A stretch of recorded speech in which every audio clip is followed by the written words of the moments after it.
So in Florida, talking about Disney. This man wants to sue Disney World over Florida water slides and their exhilarating speeds. I got a funny story. When we had Wet and Wild down there, there's this one slide. I think it was called the Storm.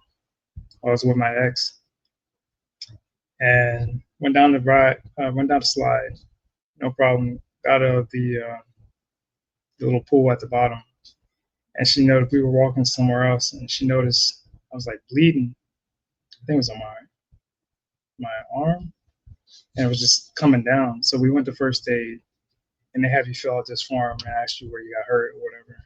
And so I was like, oh yeah, I guess it was the storm, right? And they were like, oh, you're like the 10th or 15th person that got hurt on this slide. And I was like, and I asked the lady, I said, why do you guys still have it open? And she's like, it's Wet and Wild.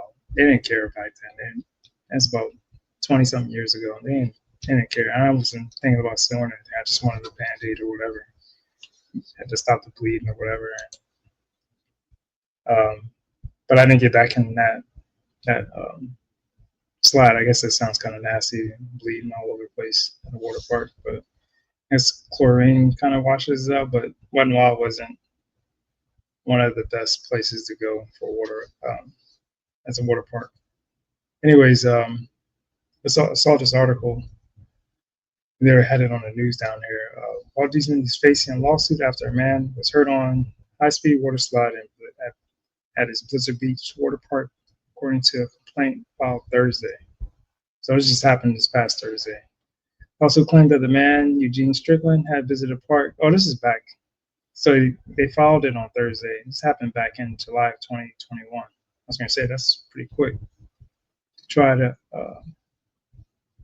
Strickland visited the water park July 21st to try out the downhill double dip slide. I think that's the tallest one they have. It's kind of it's a real tall one.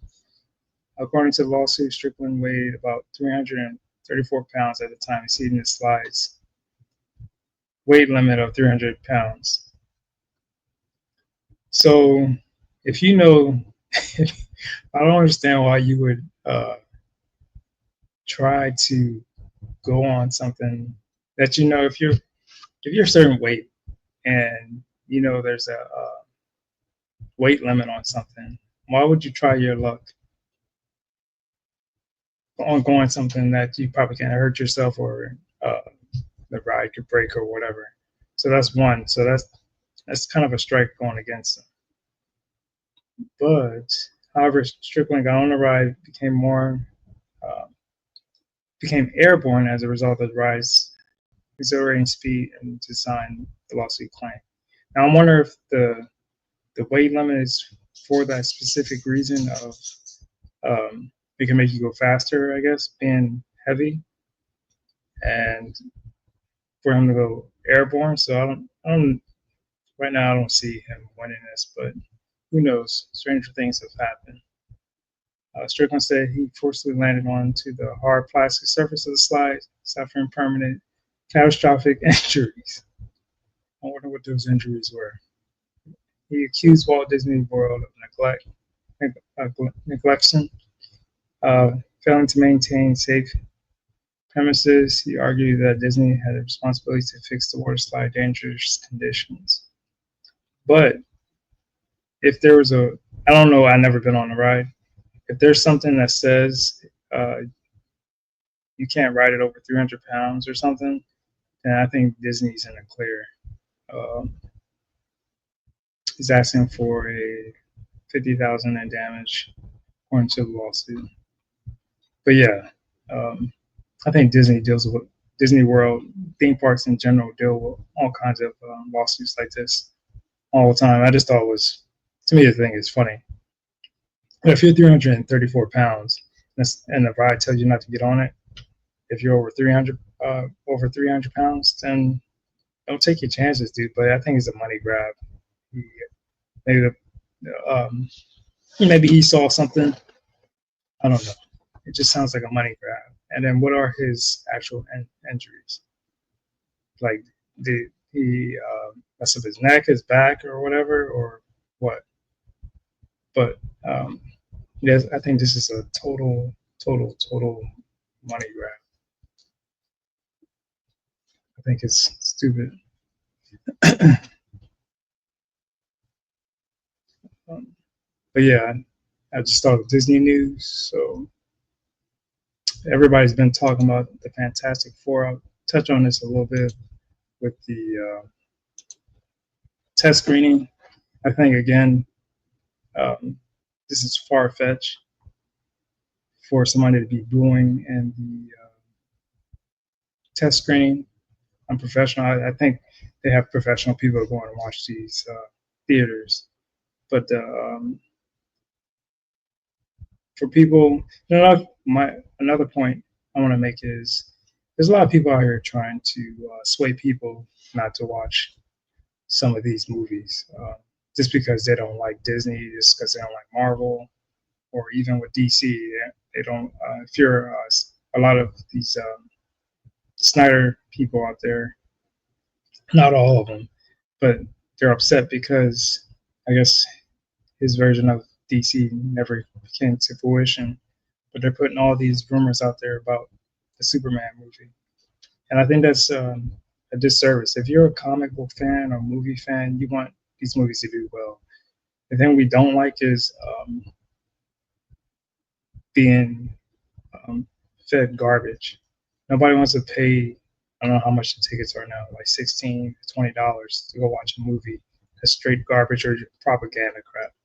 Now I'm against that. If that's in the movie, then I'm gonna talk bad about the movie. But just to not like something because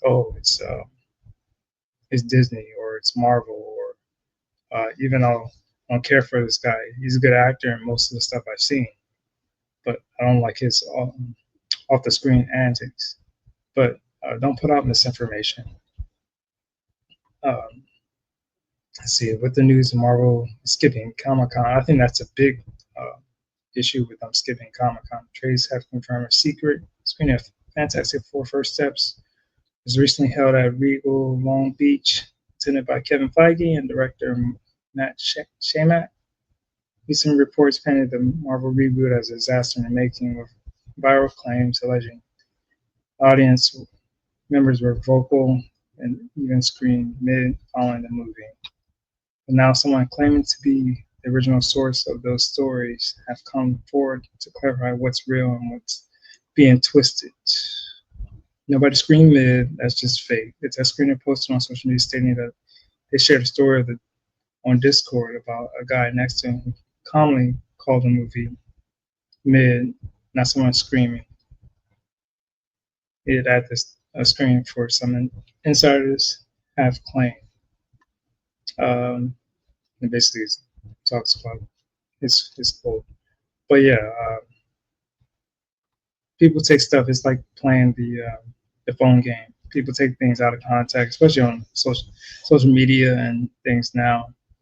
They take things out of context, and they know they don't want to read anything anymore, so they're just gonna listen to your video and take that as fact instead of following up and say, hey, is such and such really telling me the truth, or is this really true, or whatever, and looking it up. Like do your research on what's being fed to you. But the other fact is, I think streamer said it's still not a good thing for them to call the movie mid. You want people to say, "Oh, this is a great movie." So I mean, yeah, it, it being false might booing and saying it out loud. This is mid. Um, that's not cool. But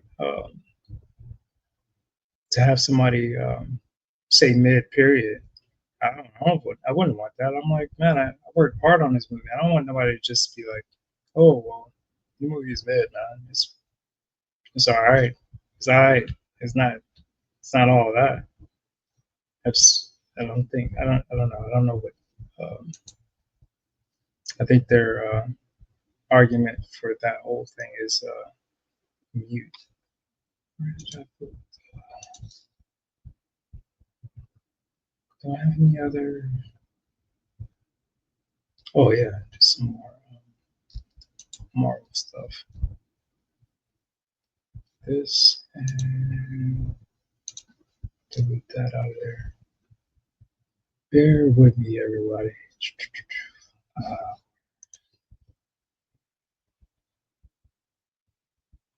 That one and this one. All right, some more Disney.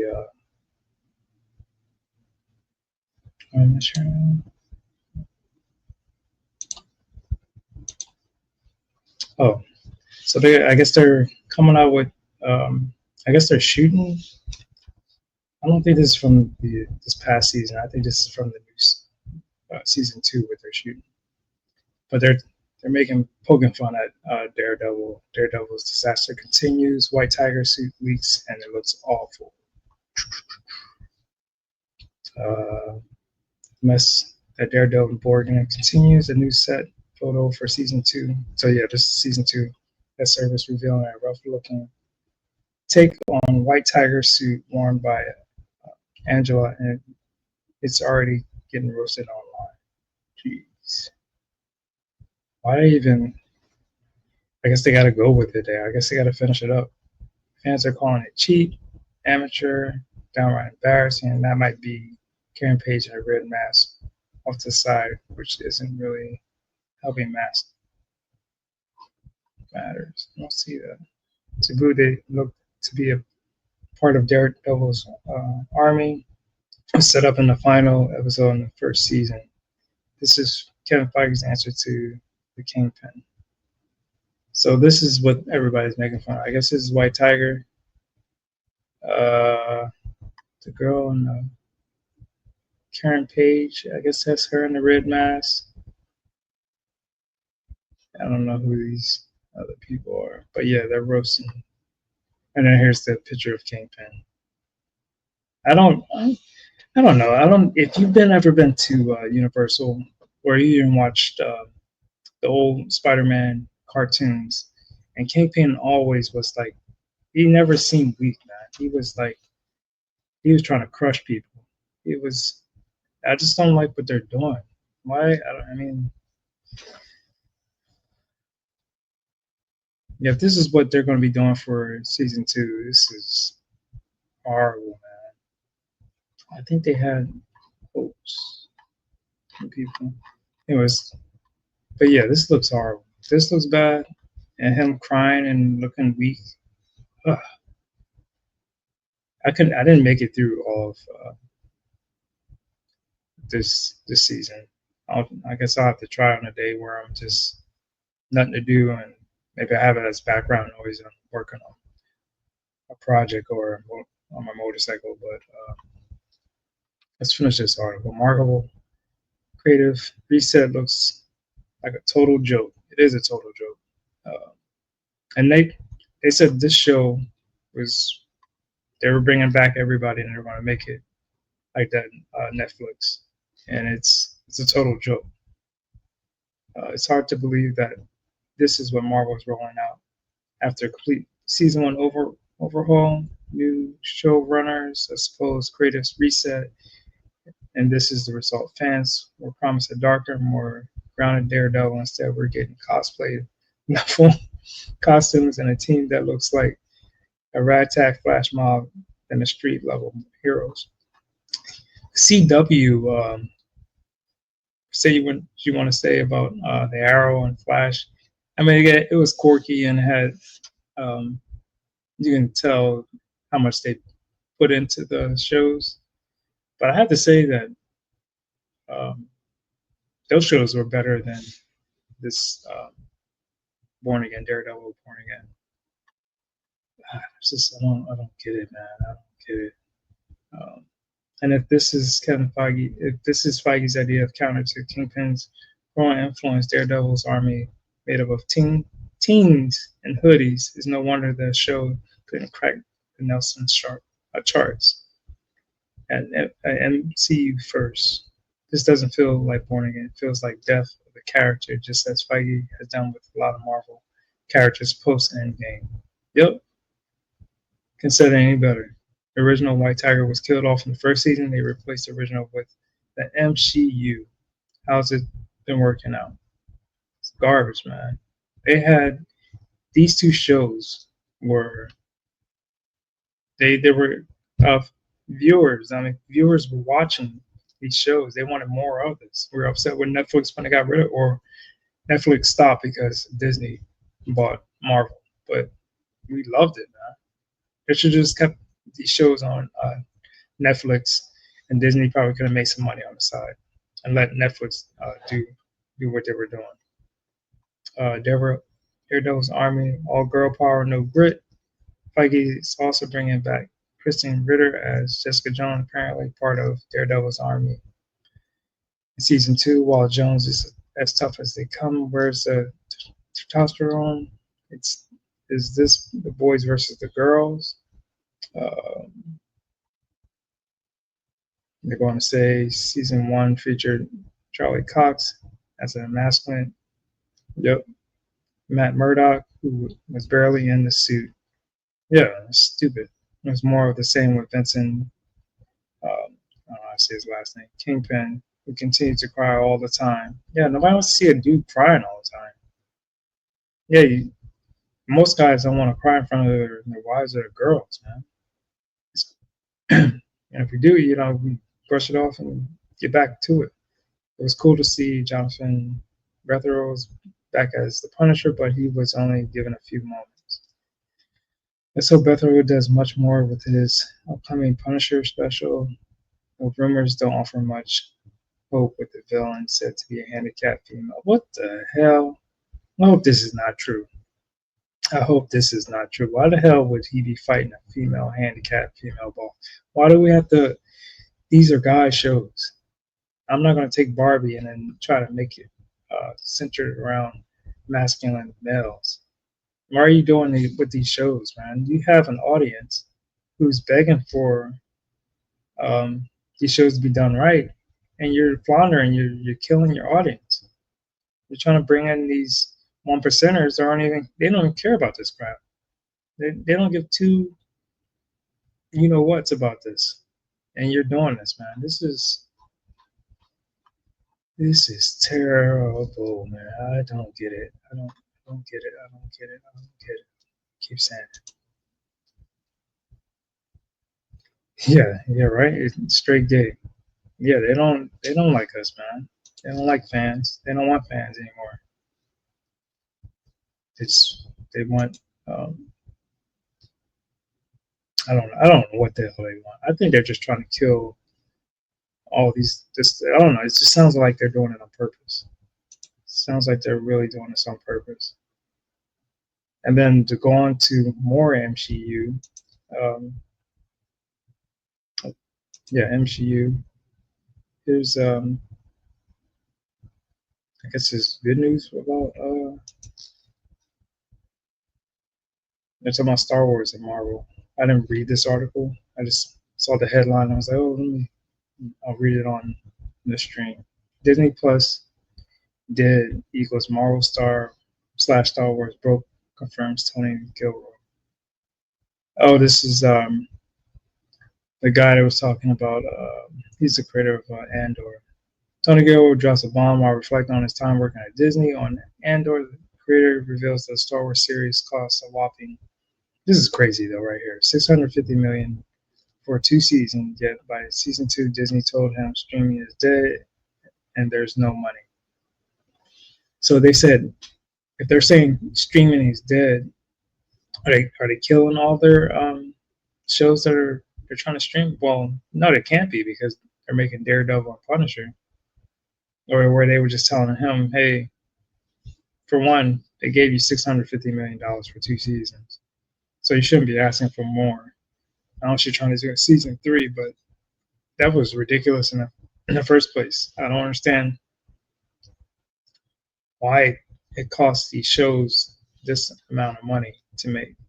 And another thing is, I remember back in, well, it's not like my parents, the olden days, I even, like, when movies first started and you saw the Westerns, the beginning credits were a few names, the end credits were, I want to say 100 names or maybe less. And then you got to the 70s and 80s, and then got a little longer. And then now it's like ridiculous. Like things that used to take one or two people takes about 50 people to do now. And it's like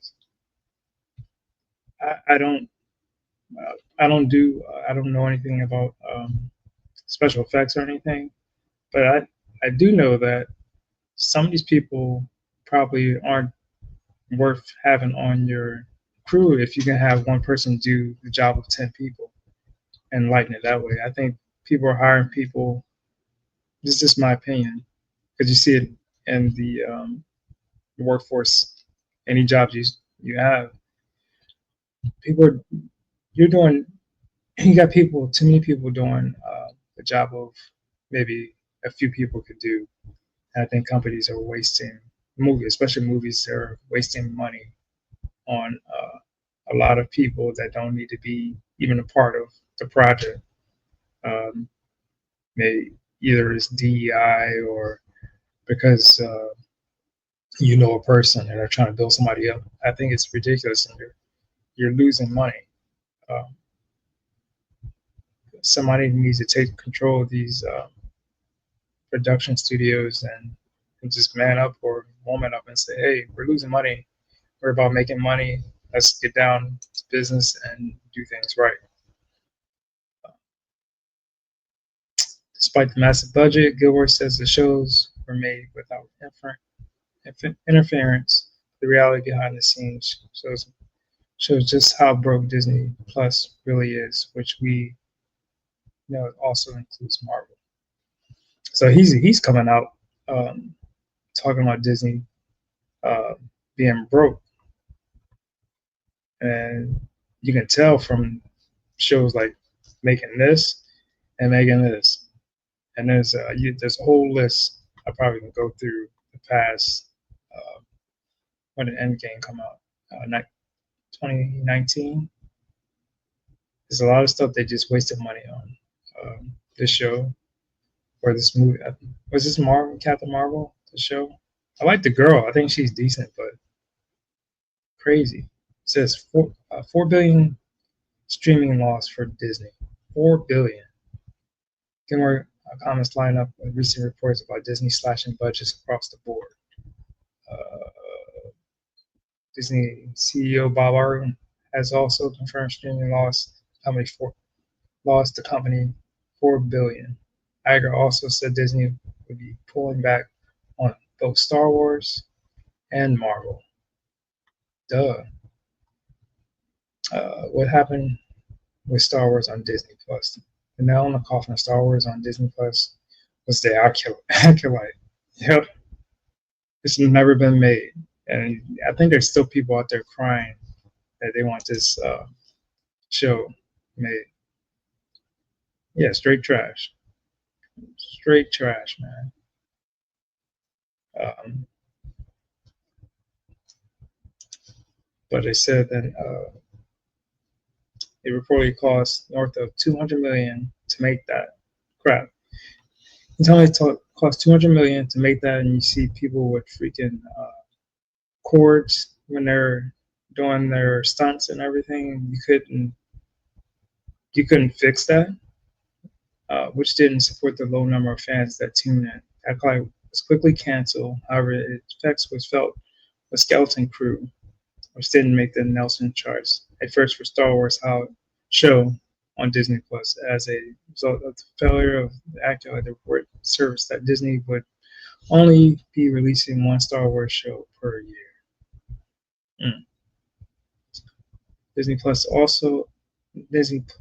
only has Ahsoka season 2 currently in the works. I'm surprised they didn't scrap that. I think it was a stupid show this was from. I wish I had other people who knew that there was from. I think that was from the one with Secret Wars. Is it? No, the one with Samuel Jackson and the what's the name, aliens.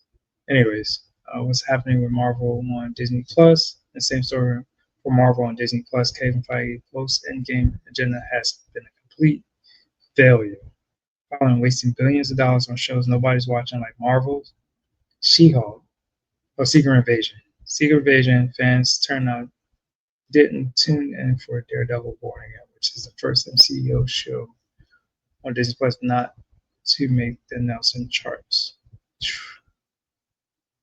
Sad, man. Damn, more of this article just keeps going. It's killing. Up up next for Marvel on Disney Plus is Ironheart and Wonder Man, two shows that well I'm gonna stream it.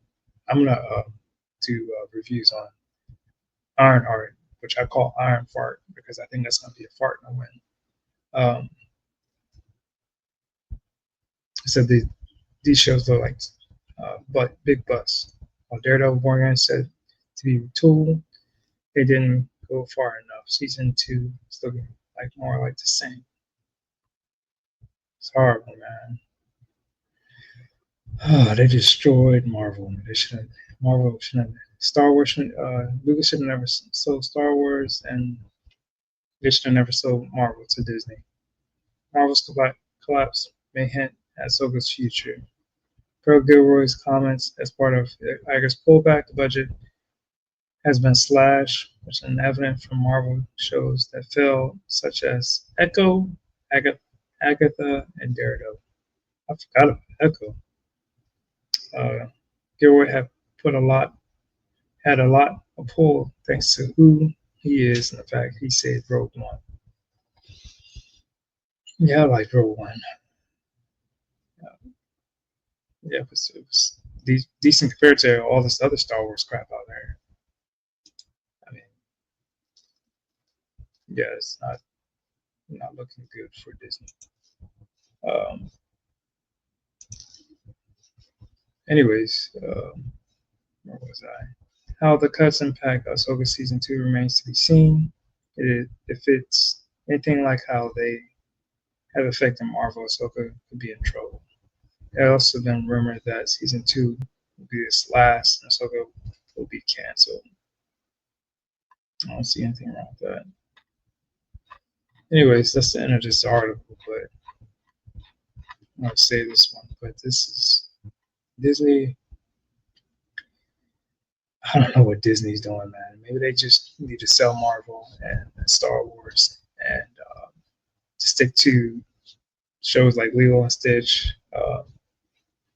Disney